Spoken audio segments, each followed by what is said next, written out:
Hello and welcome. My name is Alan, and today we'll be doing more A Testament of Hope, the speeches and writings of Dr. Martin Luther King Jr. We'll be picking up on Why We Can't Wait with Chapter 4 New Day in Birmingham.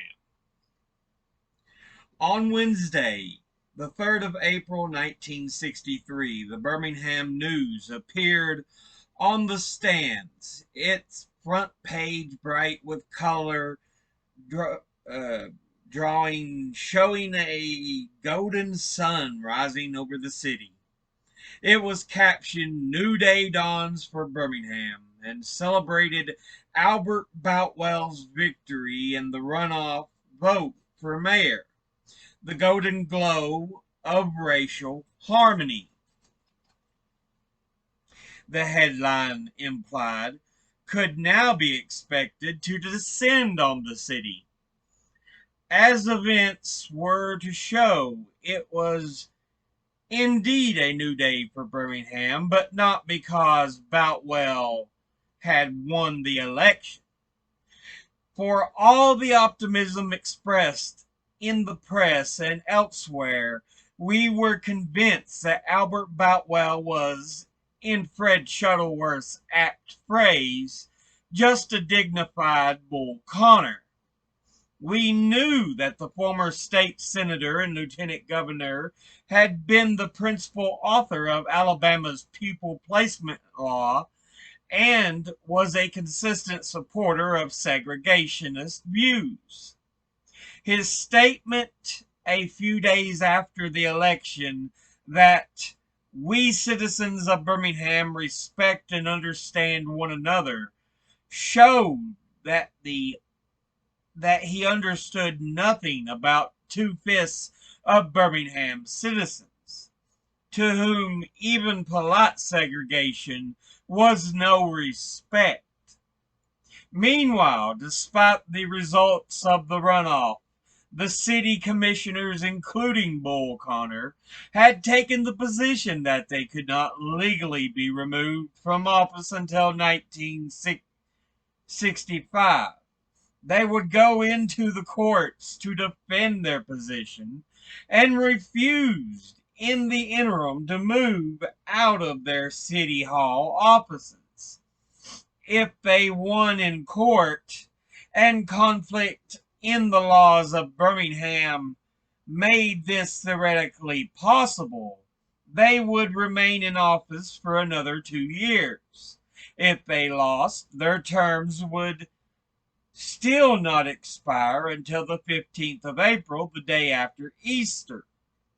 In either case, we were committed to enter the situation in a city which was operating literally under two governments.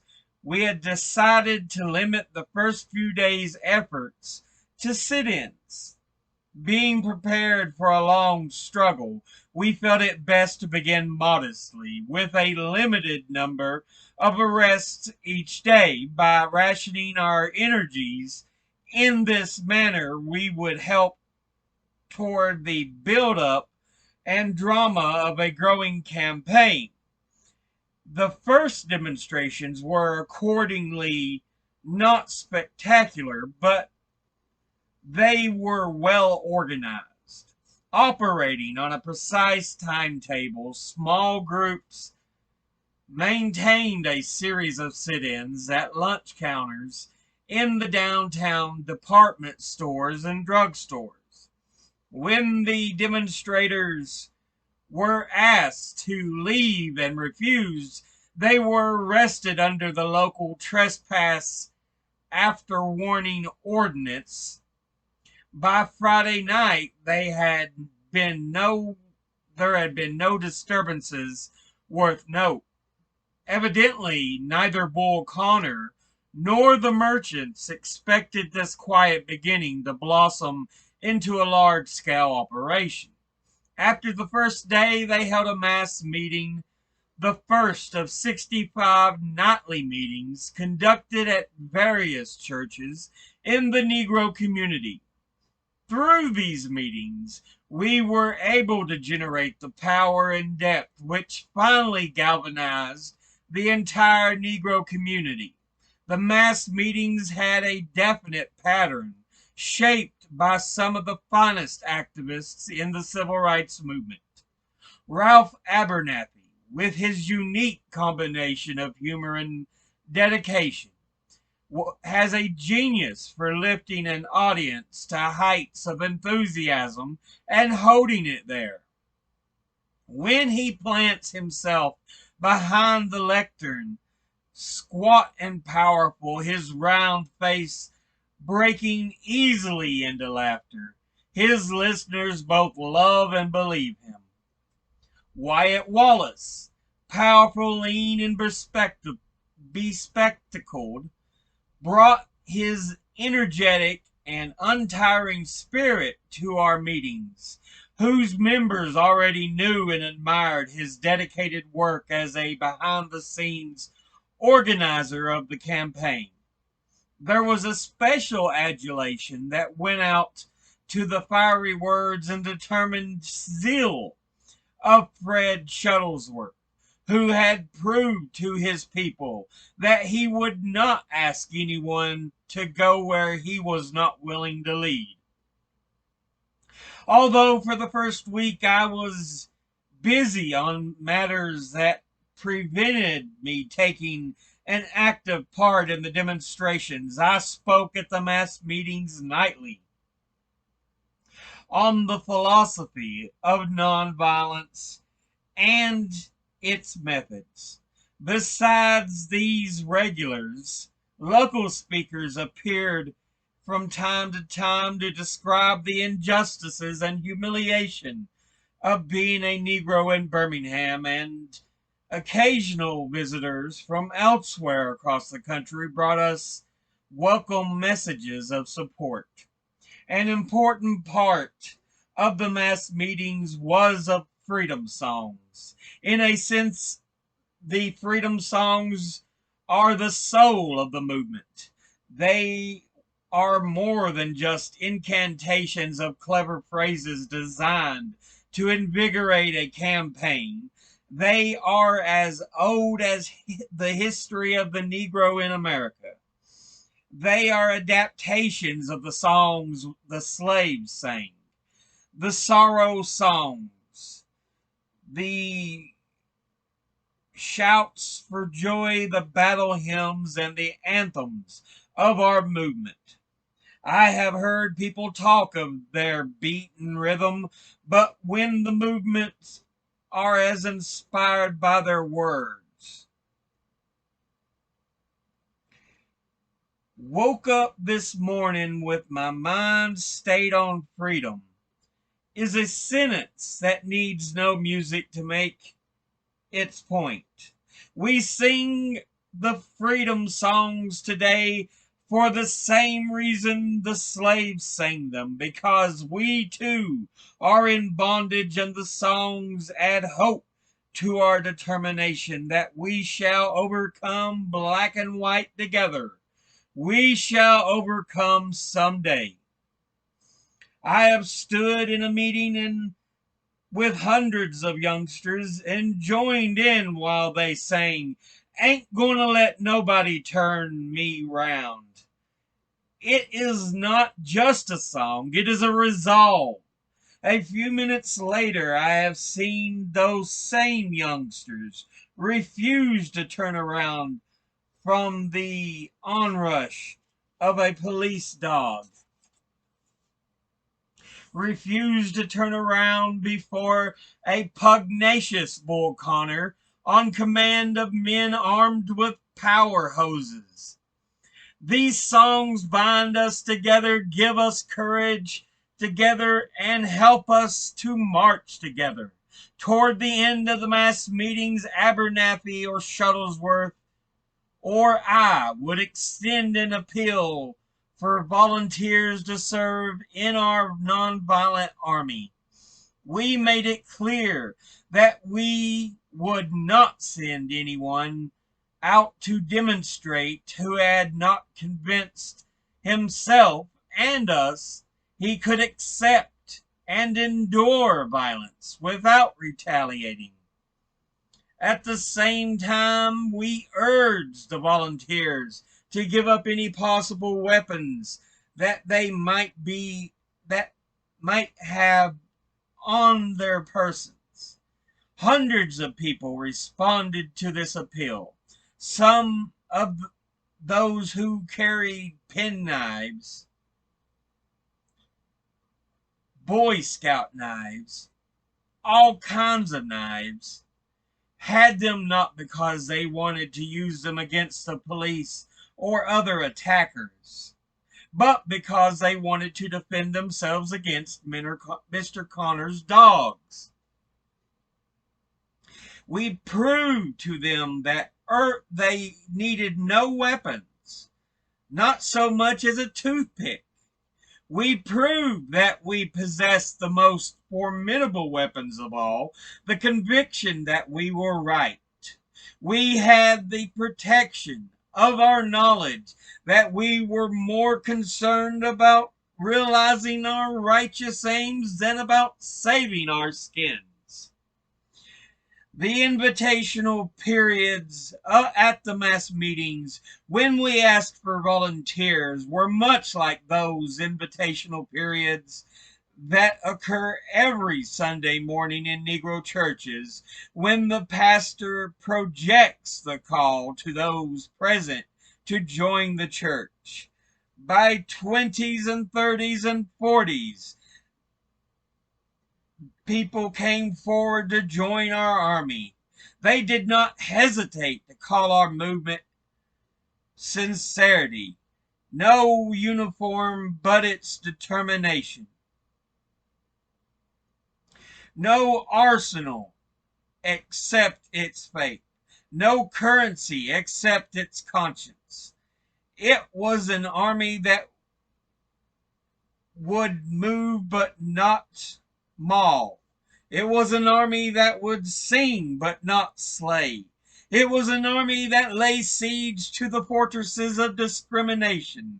It was an army whose allegiance was to God and whose strategy and intelligence were the eloquently simple dictates of conscience. As the meetings continued and as the battle for the soul of Birmingham quickened and caught the attention of the world, the meetings were more crowded and the volunteers more numerous. Men, women, and children came forward to shake hands and then proceeded to the back of the church, where the leadership training committee made an appointment and with them to come to the office the following day for screening and intensive training.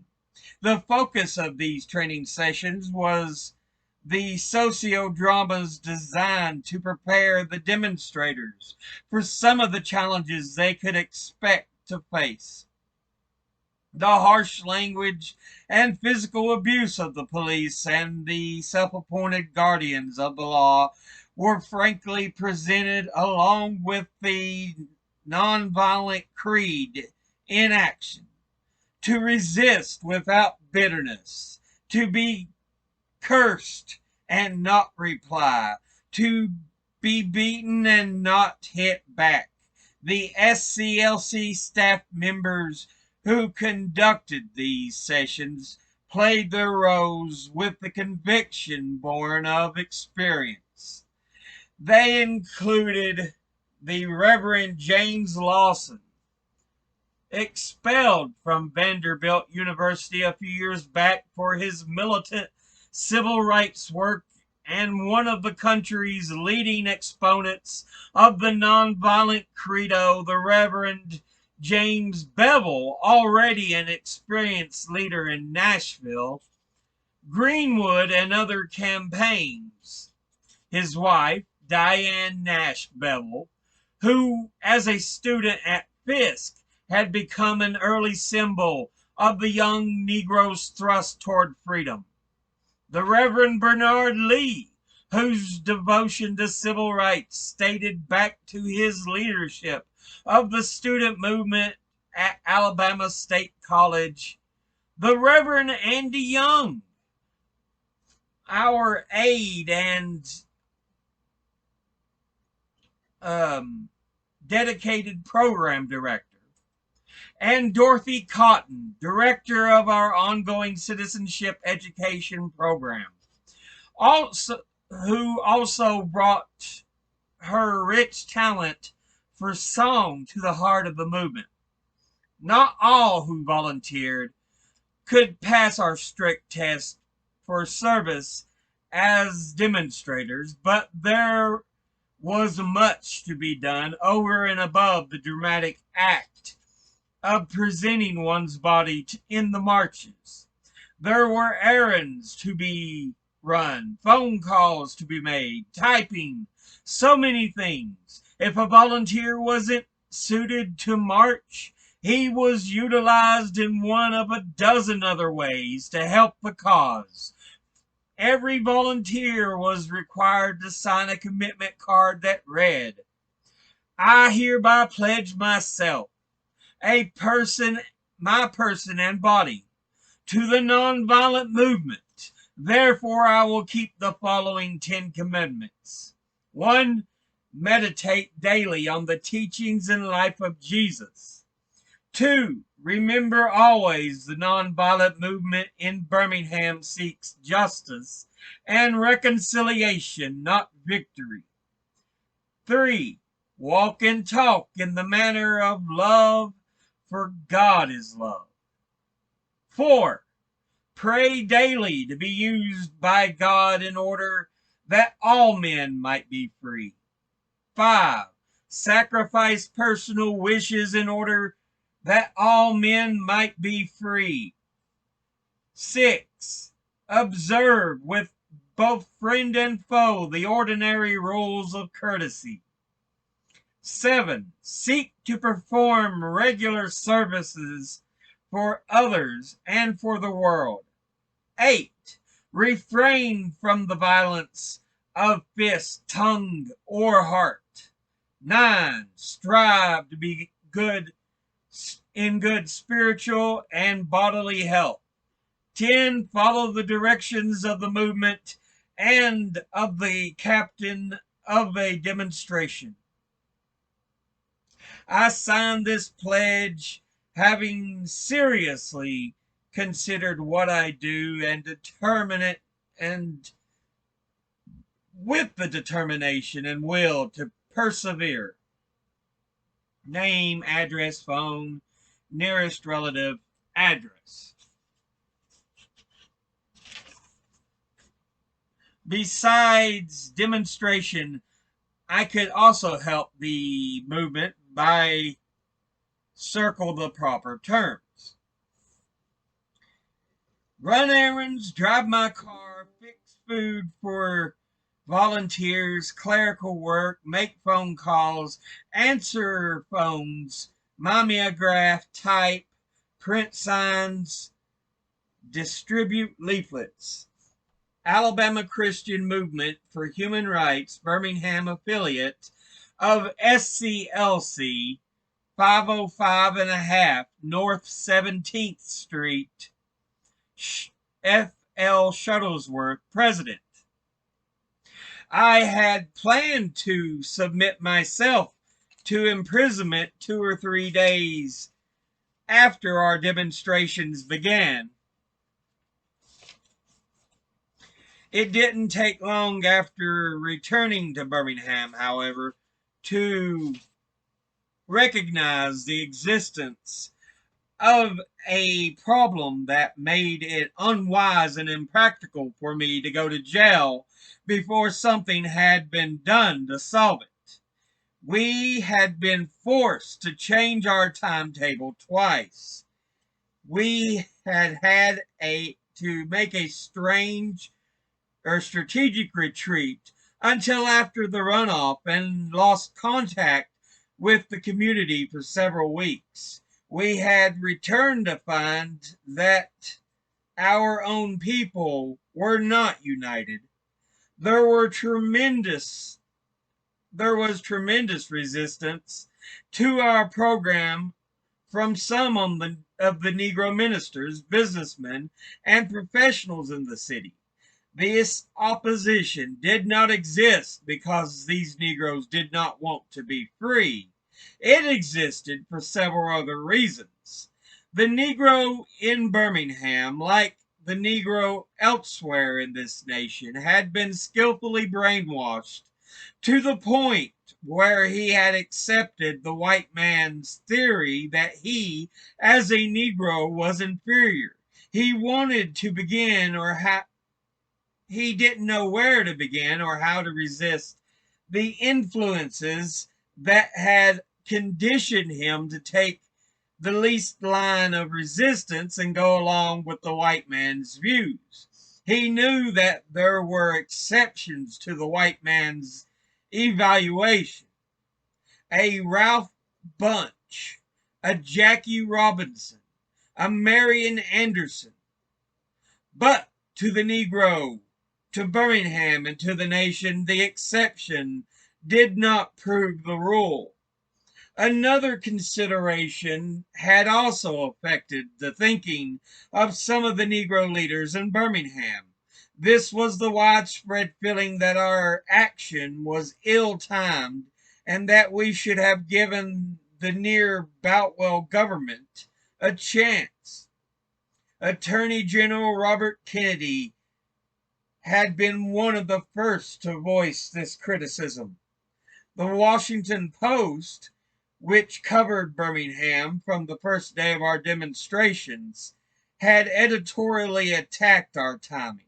In fact, virtually all the coverage in the national press at first had been negative, picturing us as irresponsible hotheads who had plunged into a situation just when Birmingham was getting ready to change overnight into paradise. The sudden emergence of our protests the lie seemed to give the lie to this vision. In Montgomery, during the bus boycott, and in the Albany, Georgia campaign, we had the advantage of a sympathetic and understanding national press from the outset. In Birmingham, we did not. It is terribly difficult to wage such a battle without the moral support of the national press to counteract the hostility of local editors. The words had timing, came to be ghosts haunting our every move in Birmingham. Yet people who had used this argument were ignorant of the background of our planning. They did not know we had postponed our campaign twice.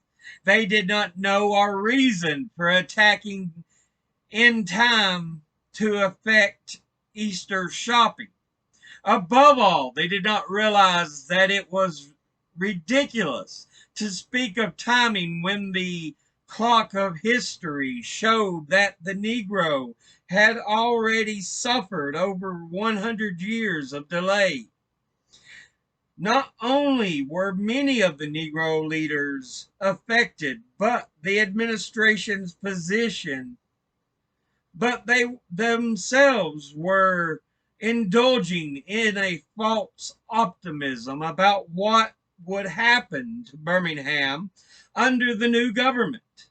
The situation had been critical for so many years that I suppose these people felt that any change represented a giant step toward the good. Many truly believed that once the influence of Bull Connor had faded, everything was going to be all right.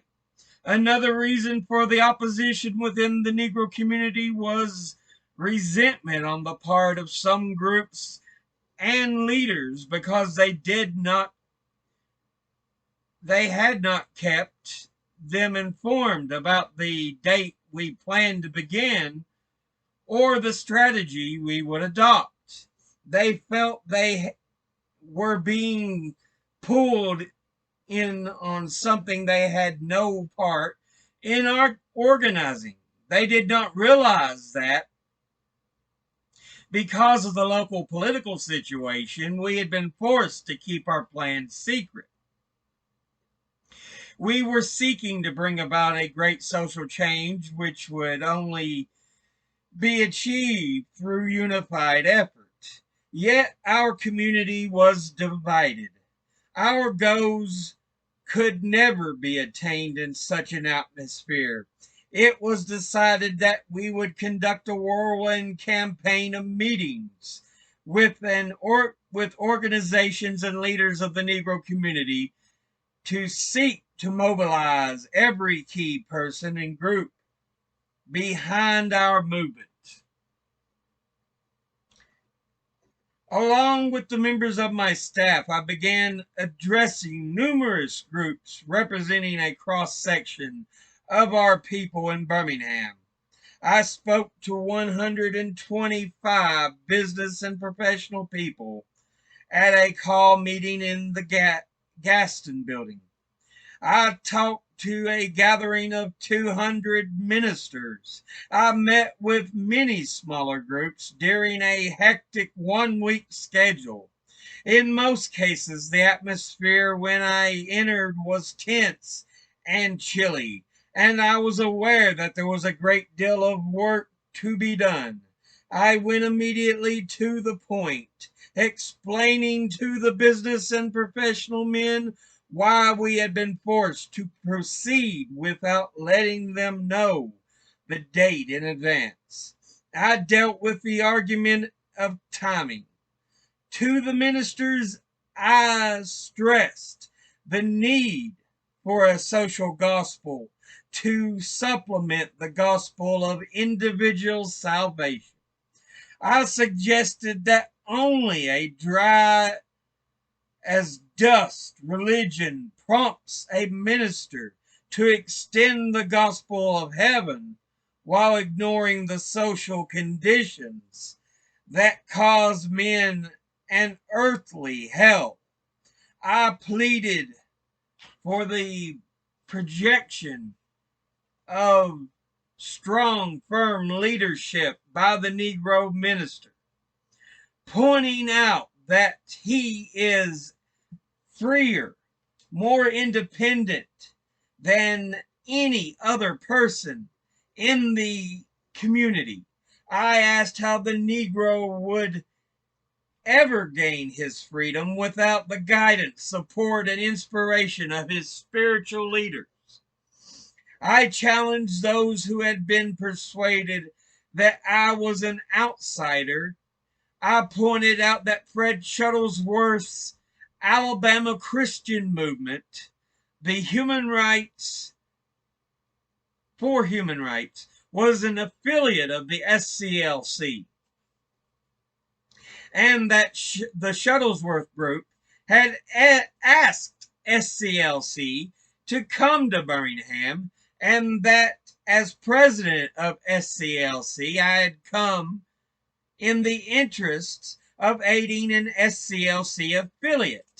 I expanded further for the weary and worn outsider charge, which we had faced in every community where we have gone to try to help.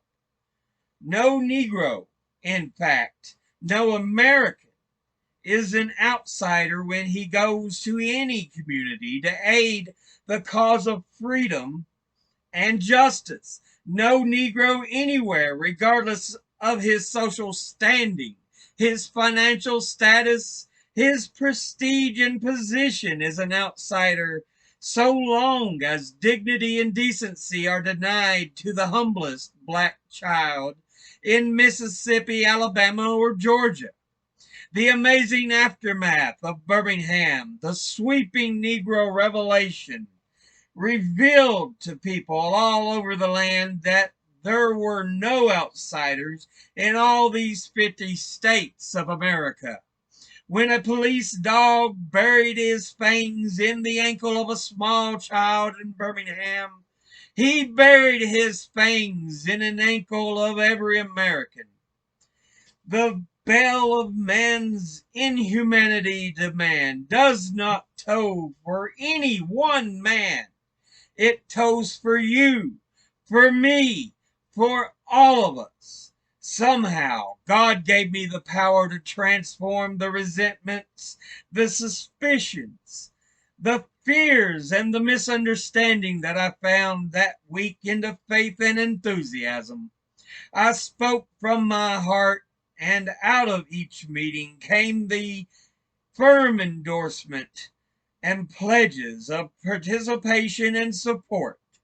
With the new unity and developed and now poured fresh blood into our protest, the foundations of the old order were doomed. A new order was destined to be born, and not all the powers of bigotry or Bull Connor could abort it. By the end of the first 3 days of lunch counter sit-ins, there had been 35 arrests. On Saturday, the 6th of April, we began the next stage of our crusade with a march on City Hall. Carefully selected and screened, the first waves of demonstrators conducted themselves exactly as they had been trained to do. They marched in orderly files of two without banners or band or singing. When they reached a point 3 blocks from their goal where Bull Connor's officers loomed in their path, they stood silently by as their leaders politely but firmly refused to obey Connor's orders to disperse. Thereupon 42 were arrested for parading without a permit. They were escorted with amazing politeness into paddy wagons, and they in turn allowed themselves to be led without resisting, singing freedom songs on the way to jail. The sidewalks were lined with cheering Negroes singing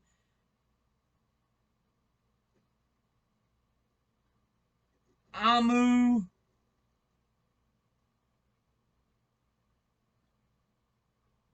Dustily,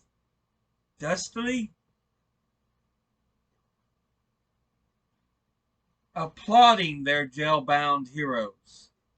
For this is exactly what they were in the eye of the neighbors and friends. Something was happening in the Negro in this city, just as something revolutionary was taking place in the mind, heart, and soul of the Negroes all over America. From then on, the daily demonstrations grew stronger. Our boycott of the downtown merchants was proving amazingly effective. A few days before Easter, a careful check showed less than 20 Negroes entering all the stores in the downtown area. Meanwhile, with the number of volunteers increasing daily, we were able to launch campaigns against a variety of additional objectives. Kneel-ins at church, sit-ins at the library, a march on the county building to mark the opening of a voter registration drive. And all of the time, the jails were slowly but steadily filling up. Birmingham residents of both races were surprised at the restraint of Connor's men at the beginning of the campaign. True, police dogs and clubs made their debut on Palm Sunday, but their appearance that day was brief and they quickly disappeared. What observers probably did not realize was that the commissioner was trying to take a leaf from the book of Police Chief Laurie Pritchett of Albany. Chief Pritchett felt that by directing his police to the nonviolent, he had discovered a new way to defeat the demonstrations. Mr. Connor, as it developed, was not to adhere to nonviolence long. The dogs were baying in kennels not far away. The hoses were primed. But that is another part of the story. A second reason Bull Connor had held off at first was that he thought he had found another way out. This because evident on April the 10th, when the city government obtained a court injunction directing us to cease our activities until our right to demonstrate had been argued in court. The time had now come for us to counter their regal maneuver with a strategy of our own. 2 days later, we did an audacious thing, something we had never done in any other crusade. We disobeyed a court order. We did not take this radical step without prolonged and prayerful consideration. Planned, deliberate civil disobedience had been discussed as far back as the meeting at Harry Belafonte's apartment in March. There, in consultation with some of the closest friends of the movement, we had decided that if an injunction was issued to thwart our demonstrators, it would be our duty to violate it. To some, this will sound contradictory and morally indefensible. We who contend for justice and who oppose those who will not honor the law of the Supreme Court and of the rulings of federal agencies were saying that we would overtly violate a court order. Yet we felt that there were persuasive reasons for our position. When the Supreme Court decision on school desegregation was handed down, leading segregationists vowed to thwart it by making a century of litigation. There was more significance to this threat than many Americans imagined. The injunction method has now become the leading instrument in the South to block the direct action civil rights drive and to prevent Negro citizens and their white allies from engaging in peaceable assembly, a right guaranteed by the First Amendment. You initiate a nonviolent demonstration.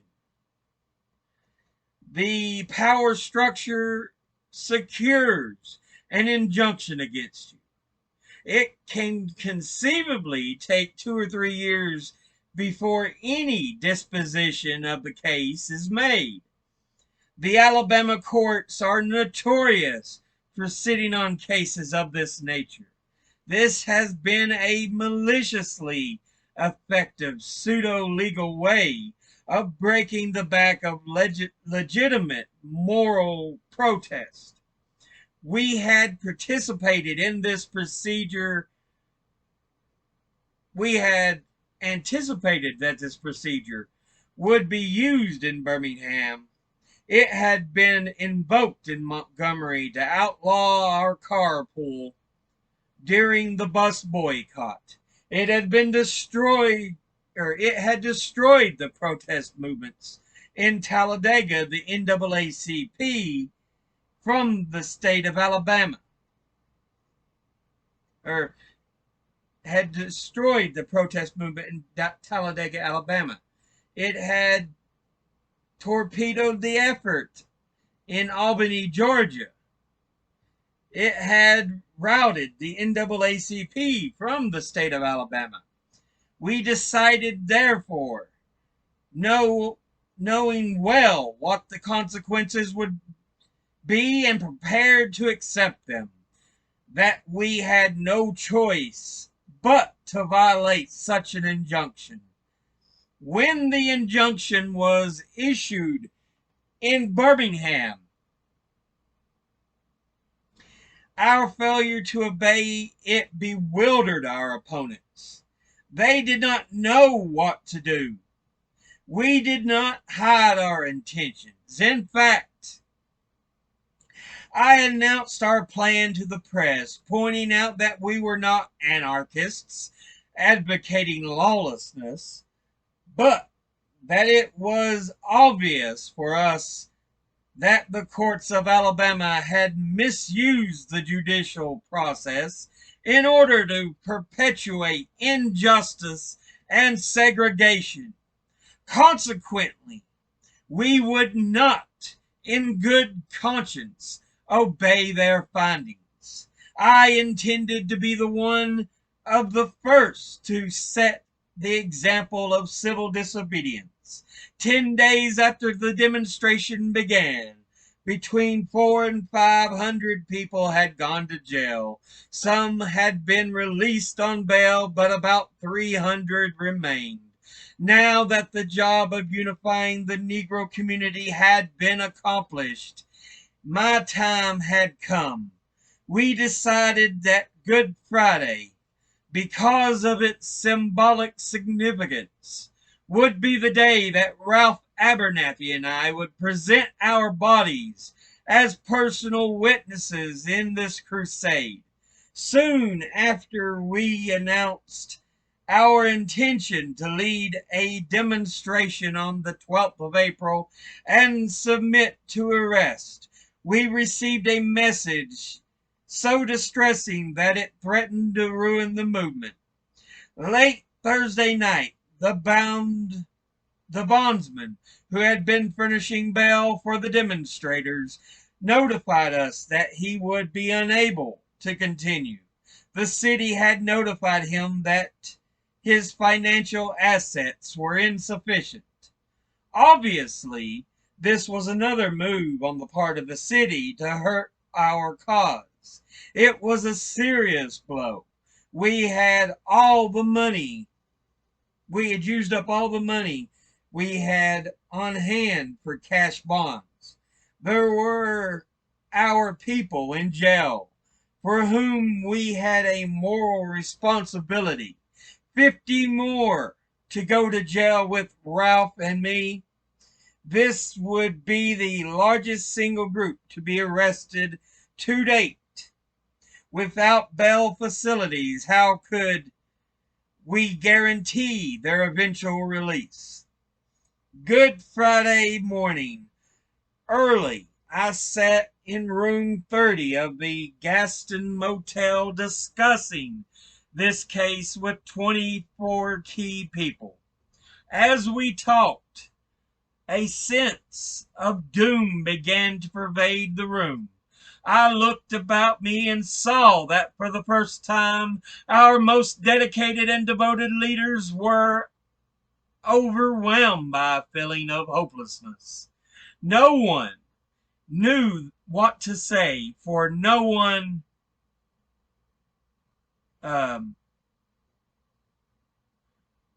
knew what to do. Finally, someone spoke up, and as he spoke, I could see that he was giving voice to what was on everyone's mind. "Martin," he said, "this means you can't go to jail. We need money. We need a lot of money. We need it now. You are the only one who has the contacts to get it. If you go to jail, we are lost. The Battle of Birmingham is lost." I sat there conscious of 24 pairs of eyes. I thought about the people in jail. I thought about the Birmingham Negroes already lining the streets of the city, waiting to see me put into practice what I had so passionately preached. How could my failure now to submit to arrest be explained to the community? What would be the verdict of the country about a man who had encouraged hundreds of people to make a stunning sacrifice and then excused himself? When my mind began to race in the opposite direction, suppose I went to jail. What would happen to the 300? Where would the money come from to assure their release? What would happen to our campaign? Who would be willing to follow us into jail, not knowing when or whether he would ever walk out once more into the Birmingham sunshine? I sat in the midst of the deepest quiet I have ever felt, with 24 others in the room. There comes a time in the atmosphere of leadership when the man, surrounded by loyal friends and allies, realizes he has come face to face with himself. I was alone in that crowded room. I walked to another room in the back of the suite and stood in the center of the floor. I think I was standing in the center of all that my life had brought me to be. I thought of the 24 people waiting in the next room. I thought of the 300 waiting in prison. I thought of the Birmingham Negro community waiting.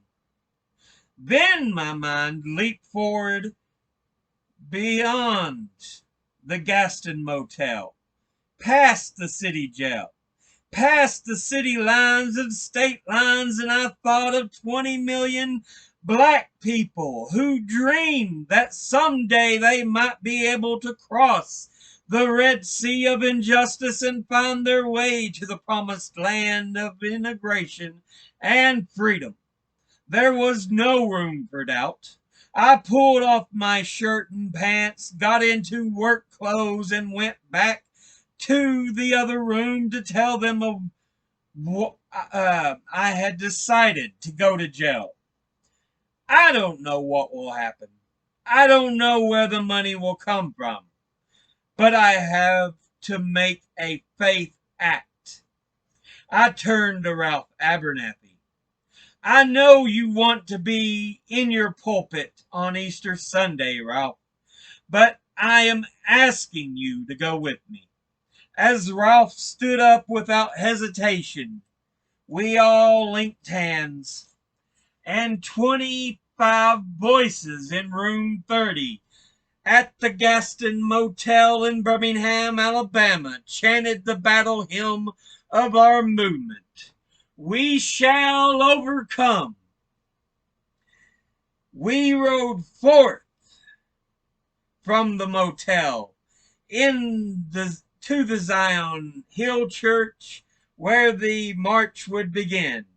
Many hundreds of Negroes had turned out to see us, and great hope grew within me as I saw the faces smiling approval as we passed. It seemed that every Birmingham police officer had been sent into the area.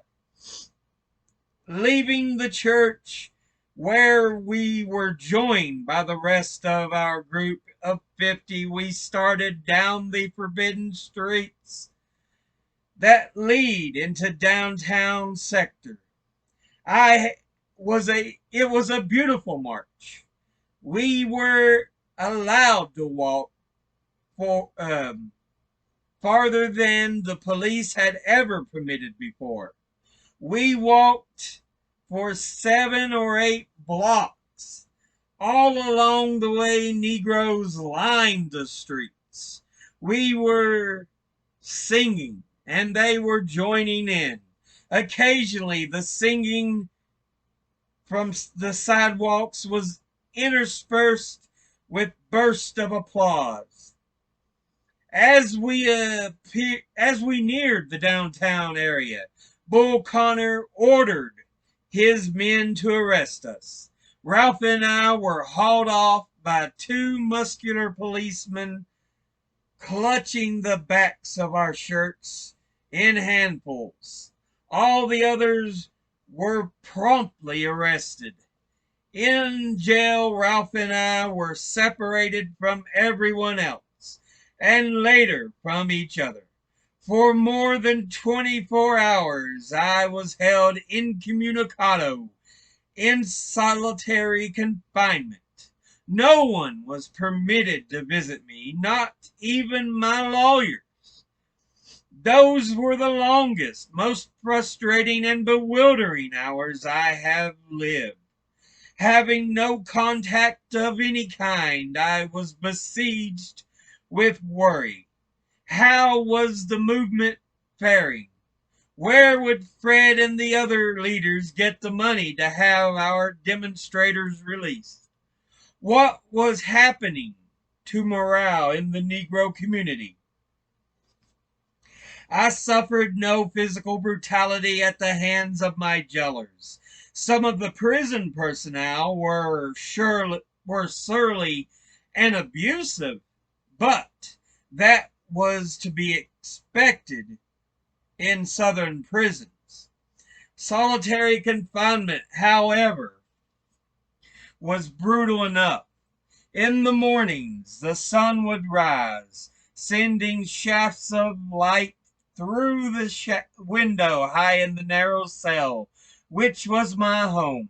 You will never know the meaning of utter darkness until you have lain in such a dungeon, knowing that sunlight is streaming overhead and still seeing only darkness below. You might have thought I was in the grip of a fantasy brought on by worry. I did not worry, but there was more to the blackness than a phenomenon conjured up by a worried mind. Whatever the cause, the fact remained that I could not see the light. Whenever I had left my Atlanta home some days before, my wife Coretta had given birth to our 4th child.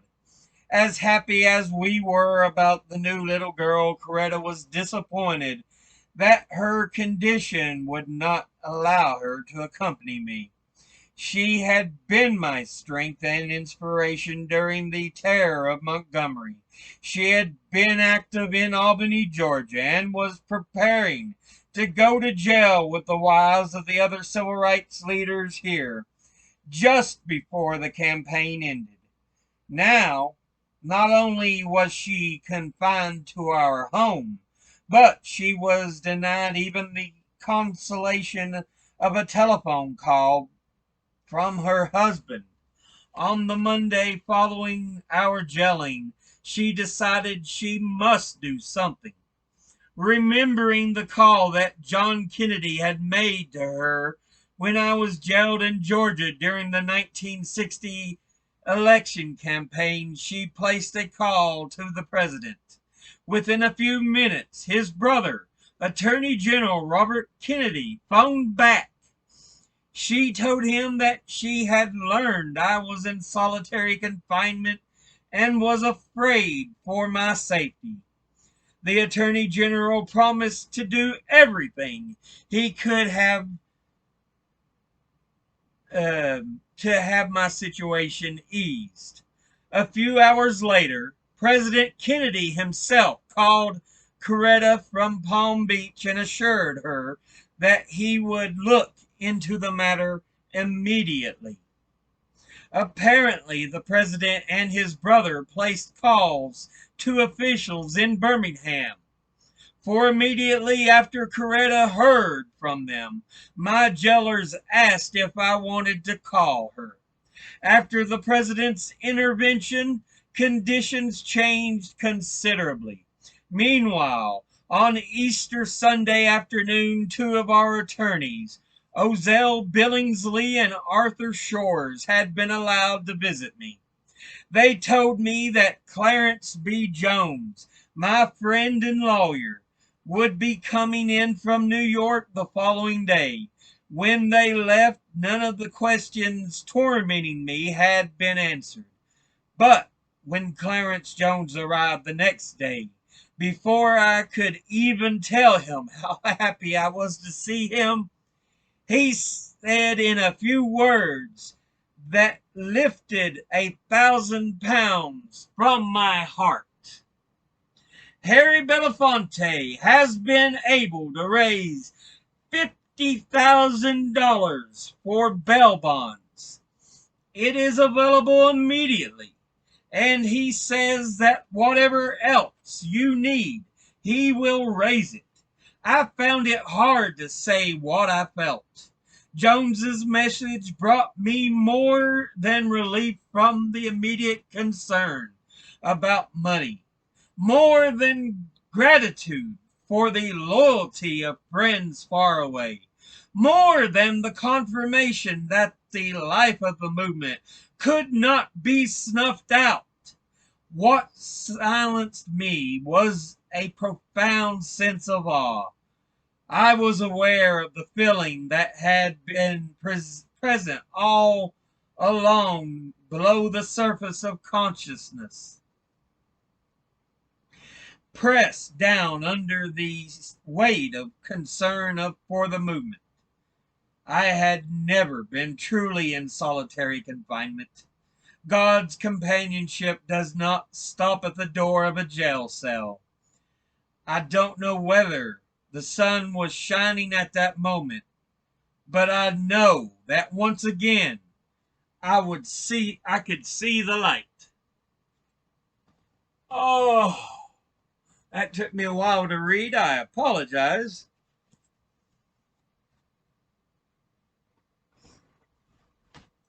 But yeah, Dr. King talking about even at the darkest of times, the movement would not be quashed. They would keep going. They would fight on.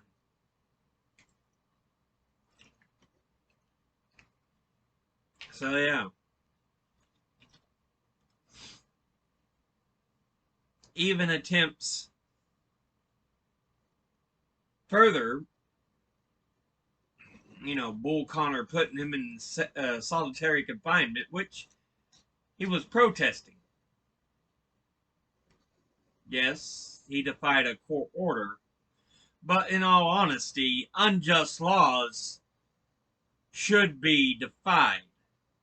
Unjust orders should be defied. The Germans passed a law, that during Hitler, that the Jews were to be locked in these concentration camps, were to be clearly marked as Jews. They also did it to other parties, I think, like gypsies and stuff. But yeah.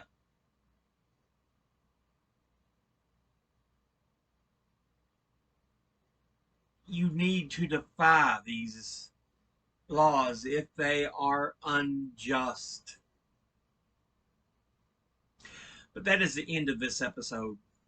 As always, educate thyself. Think, read, study, learn. Someone tries to tell you something you have trouble believing, ask them to cite their sources. I'll see you all in the next video.